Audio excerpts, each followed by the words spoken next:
একটা ভিড়ের মধ্যে থেকেও মানুষ কখনো কখনো ভীষণ একা হয়ে যায়।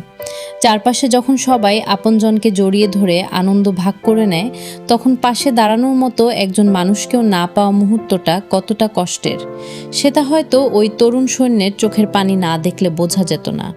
ইন্দোনেশিয়ার সেনাবাহিনীর প্রশিক্ষণ সমাপনী অনুষ্ঠানে এমনই এক আবেগঘন মুহূর্ত ধরা পড়ে ক্যামেরায়।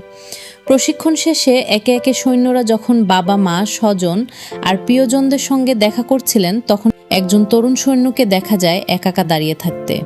কেউ পরিবারের সঙ্গে ছবি তুলছেন, কেউ প্রিয়জনকে জড়িয়ে ধরছেন। চারপাশে যখন আনন্দের মুহূর্ত, তখন তিনি নীরবে দাঁড়িয়ে দেখছিলেন অন্যদের। দূর থেকে বিষয়টি লক্ষ্য করেন তার কমান্ডার। তিনি ধীরে ধীরে এগিয়ে যান সৈন্যটির দিকে। কাছে গিয়ে কোনো বড় কথা নয়, শুধু তাকে শক্ত করে জড়িয়ে ধরেন। আর সেই আলিঙ্গনেই যেন এতক্ষণ ধরে রাখা আবেগটা আর ধরে রাখতে পারেননি ওই তরুণ। কমান্ডারের বুকে মাথা রেখেই কান্নায় ভেঙে পড়েন তিনি। কেন সেদিন তার পরিবারের কেউ সেখানে ছিলেন না তা নিশ্চিতভাবে জানা যায়নি। হয়তো তারা দূরে ছিলেন, হয়তো অন্য কোনো কারণে অনুষ্ঠানে আসতে পারেননি। তবে ওই মুহূর্তে কমান্ডারের একটি আলিঙ্গন যেন তাকে মনে করিয়ে দিল সে একা নয়।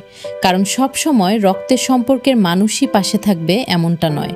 কখনো কখনো একজন মানুষের আন্তরিকতা, একটি আলিঙ্গন কিংবা কঠিন সময়ে পাশে দাঁড়ানোর ছোট্ট একটি মুহূর্ত হয়ে উঠতে পারে পরিবারের মতো এক টুকরো আশ্রয়। হয়তো এই কারণেই ভিডিওটি এত মানুষের হৃদয় ছুঁয়ে গেছে। কারণ পৃথিবীর সবচেয়ে কঠিন মুহূর্তেও একজন মানুষকে মনে করিয়ে দেওয়া যায়, তুমি একা নও, আমি আছি। ডেস্ক রিপোর্ট, আওয়াজ বিডি।